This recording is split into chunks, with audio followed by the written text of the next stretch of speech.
We're here Thank you, again. Matt. I feel like it's been a long time since we've been together. I do too, man. A lot's going It's on. been a few weeks. Johnny Depp saved, man. He did. Men are back on top again. We are 4K Kings. We are here covering all the movies we love. We focus on physical media and all that good stuff. Yes. If you are watching this on YouTube, you could be listening to this on Spotify. And if you're listening to us now on Spotify, please come and check us out on YouTube. Please. Last week, in case you missed it, we covered Pitch Black.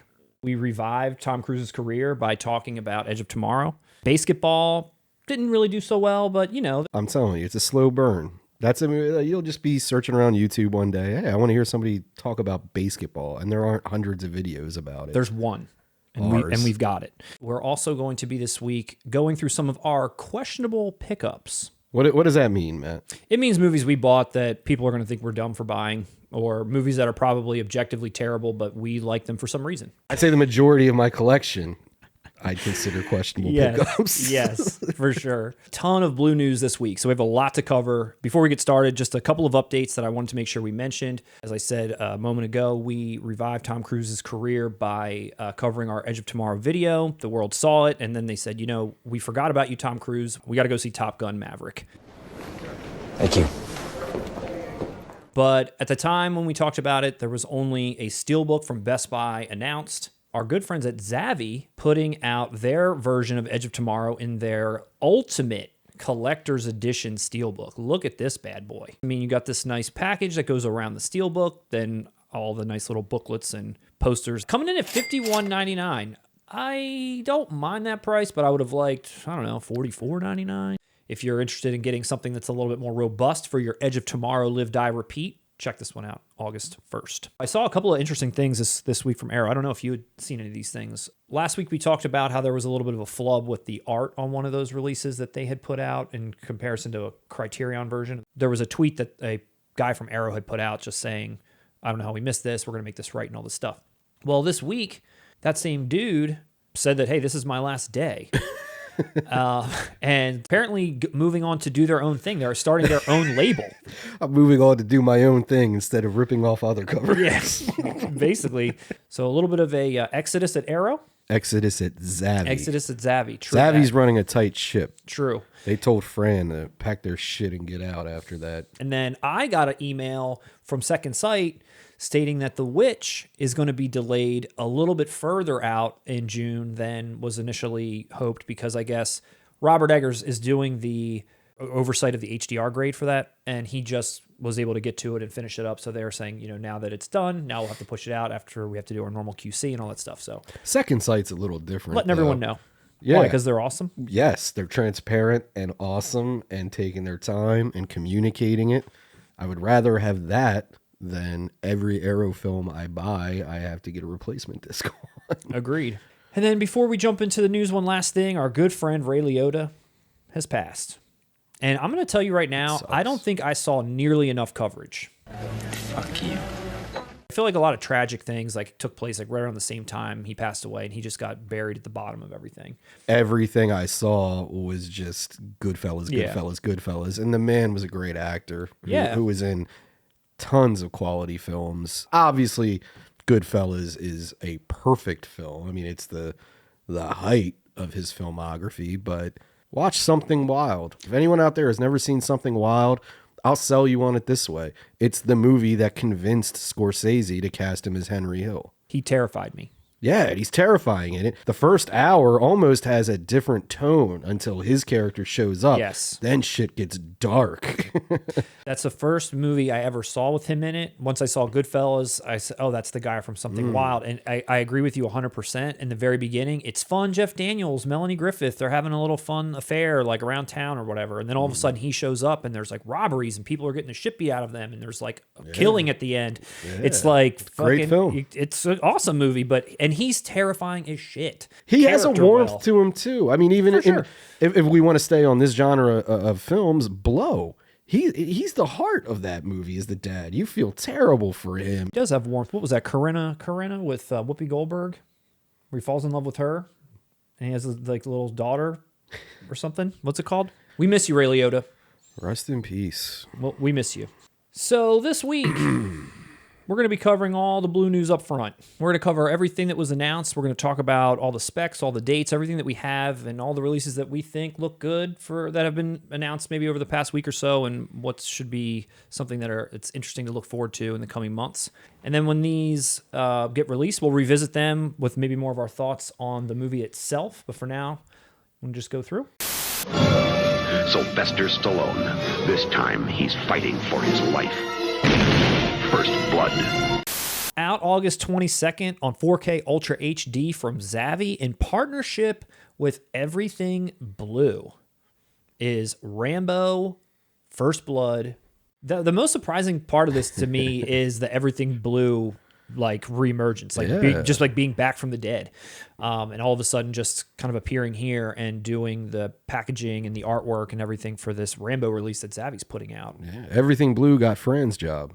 I couldn't really find, and I hope they're watching this, I hope maybe they drop a comment or something. I couldn't find too much information other than the rumor has it that they are now, or a person from EverythingBLU is now the head of packaging for the Hut Group as a whole. Boss moves. It's boss moves, and we would love to know more. We would love an interview. We would love a comment. Just let us know what's going on. What are you doing? To be honest, when I first saw that they were doing the art and the box and everything here for ZAVVI, I did, and I'm just going to be completely honest, I did have a bit of a twinge, just because how we've always regarded ZAVVI as being sort of this like Walmart of the hobby, and they just kind of repackage and just for the sake of it. And it kind of was like, why work with them? But then at the same time, I thought, well, maybe a nice big change will come as a result, and you'll have that great quality packaging that we all want to have that we haven't been getting through ZAVVI like lately. And I know we're going to hold off on our thoughts on the actual film itself, but can we discuss this title?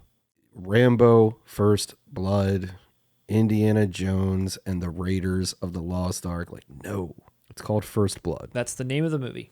It's always been, that's what it is. It's arriving in 3 different varieties. You can get this steelbook only, then you can get what they're calling the slipcase only version, and then a collector's edition. Both of these look like they're coming with almost identical things, but it looks like the collector's version might have a couple of, maybe an extra booklet or two. There's like a patch here that I don't see on the other one. It looks like the slipcase version might be the sweet spot. I'm not sure. What are we thinking about the art here?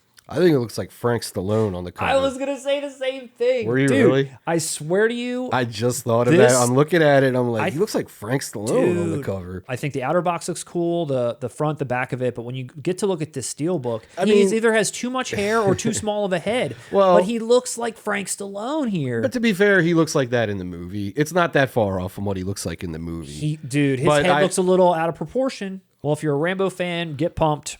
It's coming out August the 22nd.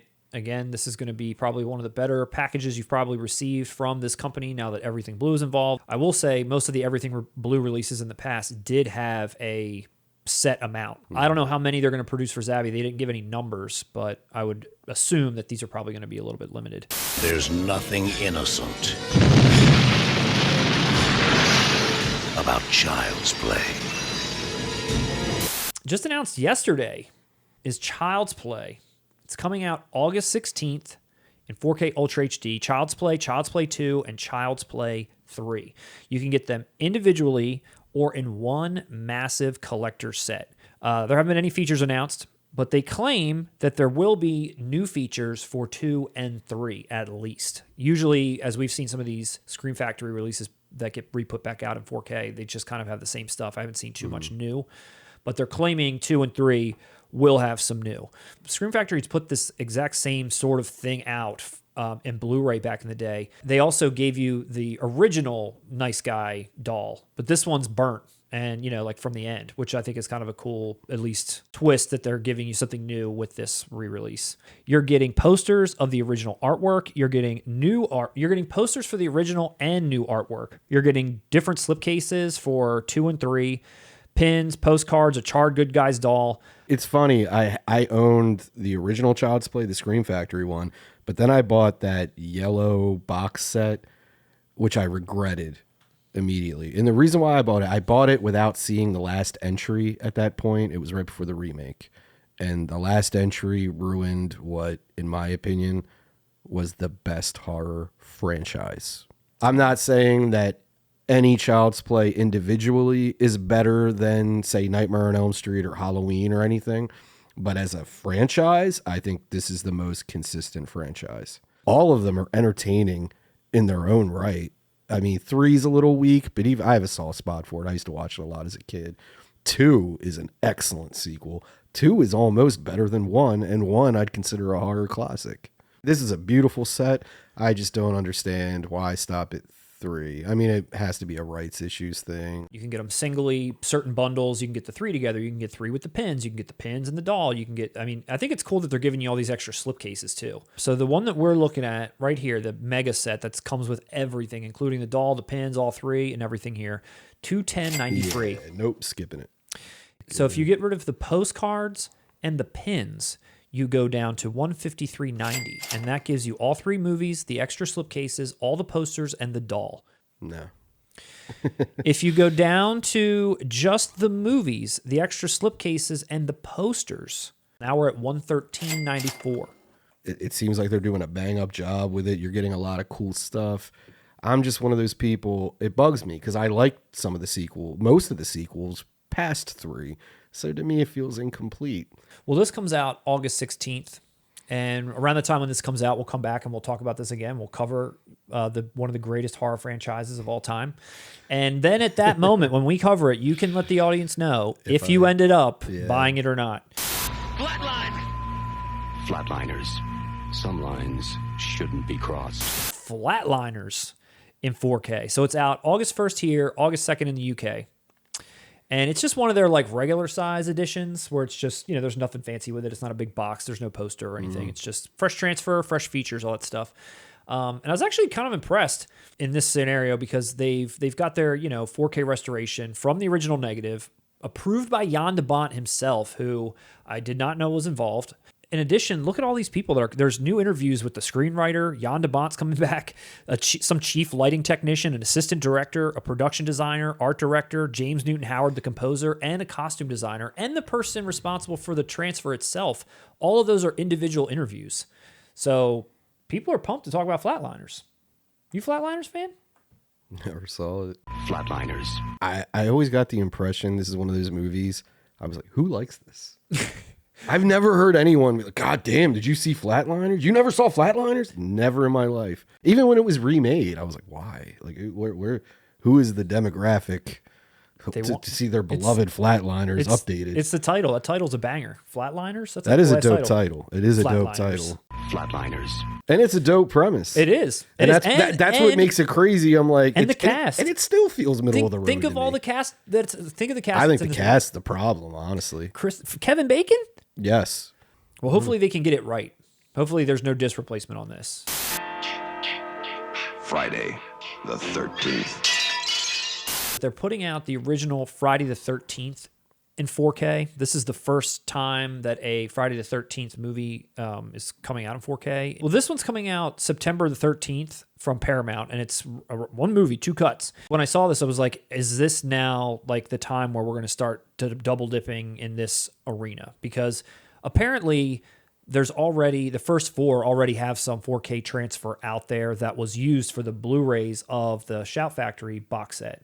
So they've already got these transfers laying out there. So it's very plausible that Paramount's just going to throw out the first 4 and that be it. Paramount also just put out their 8-movie collection that not that long ago that we covered that was kind of stupid. And I just wonder if this is the beginning of the road of the double dips of Friday the 13th, all the way to maybe some 4K set down the road. What do you think? Well, what was so special about the Scream Factory Friday the 13th release of the complete collection, it's the rights issues. As you said, Paramount only owns, the first 8 through Manhattan, I believe? Yeah, it's just 8. I mean, it happened before. They worked it out. So you're right. I mean, I'm sure down the road they'll be able to work it out again. But you're damn right. It won't happen until it's milked to death. Yeah. And we get initial releases, solo releases of all of them, and about 3 collector's editions of the popular ones, and then we'll get a full set. Yeah, I mean, because we've just been talking about so much Scream Factory that's just basically repurposing their previous packaging and everything else. It's like, is this going to be something now that you're starting to see these 4K ones come out? I don't know. But like I said, I believe that was like a one-time exclusive deal that they got to release all of them together. When there's money to be made, I'm sure they'll figure out a way to... And where's Nightmare at this point? I mean, they're re-releasing these now. It's like, come on. Nightmare's never received like a lavish box set on Blu-ray. I mean, they've been released in a box set, but it's imagine chintzy. the day that compared to happens? the Scream Factory Friday the 13th and Halloween sets. Yeah. I mean, the Nightmare one is just an afterthought. This is coming out September 13th for anybody that wants the original in 4K, but That's a Friday, I'm assuming. September the 13th is a Tuesday. Stupid. Coming out also in September from Eureka, the Police Story trilogy. Hadn't seen this movie before until really recently, but Eureka's putting out a 4K box set of these films with Police Story 2, and Police Story 3, Super Cop. Super Cop is also receiving a standalone, release. They're all getting all of these movies are getting new 4K restorations, new Dolby Vision presentations, extended and theatrical versions, the US and Hong Kong versions, revised subtitles, new commentaries and featurettes. Art's a little weird. I'm not gonna lie. I like the yellow box, but Jackie Chan looks a little bizarre on the front. Basically, if you bought the Criterion Police Story 1 and 2 less than a year ago, fuck you. People seem to love Super Cop. I never. Wasn't that released in America as just Super Cop? I think you're right. Yeah. And I think this box set looks nice. I don't know too much about Eureka and what kind of quality stuff they put out, but they got their hands on this, and I think it looks nice. It's coming out Tuesday the 13th. Yeah, no, September the 26th. This box set is coming out. For all you Halloween fans out there that have to have everything Halloween related, Germany is putting out the original Halloween in 4K in a media book. MSM, they're doing all these different covers. I mean, I know a lot of people that collect these media books. You know what's funny? There's a bunch of different ones. You just brought up Nightmare on Elm Street. I have the Nightmare on Elm Street German media book. Oh, That's really? the same exact as these, and they are nice. It fits in the shelf, but it barely fits. Tall. It's tall, but not too I tall like enough that. to where you gotta like that Godfather bullshit. KINO Lorber, they just keep on announcing just fun and quirky stuff, but they're putting out 3 Chuck Norris movies, and they're really making it known. They didn't just kind of throw 1 or 2 out and and that be it, but they're saying look, we're putting out 3 classic Chuck Norris films for the world to see. I've never seen a single Chuck Norris movie. I just really think this art is like look at this one, the Octagon. What the hell is this? Look at him here. And is he the Force of One? Is he naked in that triangle, or is that Jennifer O'Neill? I can't tell. Tropic Thunder they're putting out in 4K. KINO is? KINO. That's surprising. I thought that was too. There's no date on it, but they announced that they're going to be putting this out in 4K. I kind of felt that way about Eternal Sunshine also. That Really? It was KINO. Yeah, that's them too. A lot of these interesting movies are coming out. There's no details on this Tropic Thunder one, but they just keep throwing. They just keep throwing the heat. It better have the one commentary that it had on previous releases with Robert Downey Jr. still in character. The commentary is better than the movie. Well, he says that in the movie. He I doesn't know. drop it, and that's why. That's why I bought it. I was like, dude, that's hysterical that he says this in the movie, and they actually did it. He didn't break character until the commentary. Poltergeist 4K was also announced for all you Poltergeist fans. It's going to come out in a 40th anniversary edition, whatever that means. I don't know, because it's Warner Brothers is putting it out, so who knows if they're doing anything different or special for it, but they're putting it out in 4K, and that would be something that I would be interested in picking up as well when they finally get there. I don't know if I'd upgrade. I have that Digibook. I do too. Version of it. Via Vision Australia. Australia, they knock it out. I like Australia has a healthy physical media market going on. I agree, feel. especially Via Vision. They've got that imprint label, but they themselves are going to take it to the next level, and they're putting out Caroline in the City, Russ. I saw this, and I was like, dude, I know Matt has a thing for Leah Thompson. I almost texted you with this. It was like, dude, look. I know. I watched this show. I definitely watched it, and I mean, fuck, dude, if we're covering stuff like this on this channel, it's what you'd expect. I'm about to start going hard. We're going to be doing The Nanny. I mean, we're just going to skip over this, but I just wanted to show you because I thought it was funny. The complete series on DVD, which we mentioned is still thriving. Only certain things are getting released on DVD. 97 episodes are coming to you, Russ. Have you seen the entire show? I haven't. I have not. But I've definitely watched it. And yeah, whatever. She's in New York City, hence her sitting on a giant apple. So, Caroline in the City. I want a shirt of that. I do too. Leah Thompson sitting on a giant apple. Let's get one.